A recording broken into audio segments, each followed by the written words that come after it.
When I say the word Richfield to you, what goes through your mind? Jim Chones breaking his foot, Nate Thurman, and of course the crowds. The crowds were nothing that I can remember in recent times could match the crowds back then. Is it weird? Well, then you must have been, how old were you then, about 9? When you 9 were, or 10? I was a little younger. 70, 74, I was Yeah, when was that? 7? 7 years? 7? I was there, I They remember. told you about Enough to respect you for the way you played and remember watching you. Oh, well, thank you very much.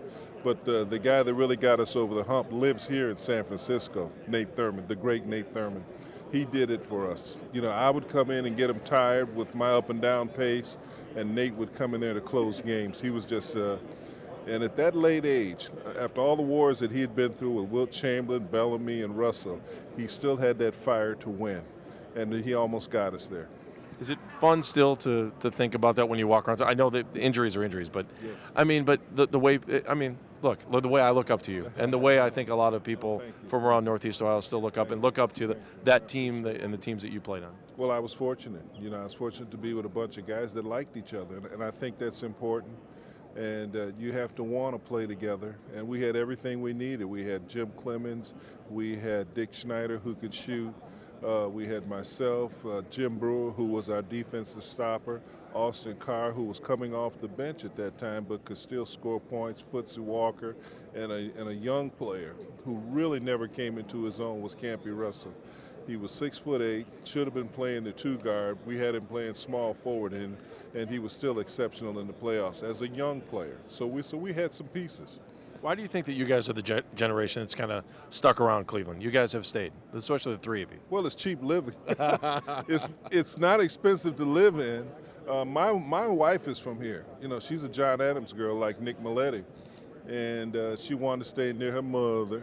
So I was challenged. I really wanted to go to Los Angeles because Dr. Buss had offered me a job. And so I thought about it, and I said, well, I want to play 1 more year. And that 1 more year probably stopped me from moving to L.A. But I love Cleveland. I love the mentality. I'm from Racine, Wisconsin. Foundries, factories, manual labor, Slavics, blacks, whites, you know, Hispanics, we all lived together, worked in the foundries, shoulder to shoulders. And it was the same thing here. So I like that mentality where nobody gives you anything. You have to work for it. Is it weird to drive by that open field in Richfield? It's bizarre for me. You know, the one time, just before they filled it in, I was able to go there. I pulled off the road. My kid said, I'm not going down there. Oh, no. And I walked down to the bottom of the pit. Because when I first came to Cleveland, Nick Milletti took me out there. And all there was just these concrete walls that were about ground high, from below the ground to ground high, and there was straw. And he said, that's going to be the basketball court. That's going to be, and I'm looking at this little bitty guy. I said, how would he know that? But of course he looked at plans. But I saw it go up, and I saw him destroy it. But such is the nature of life. Everything moves on.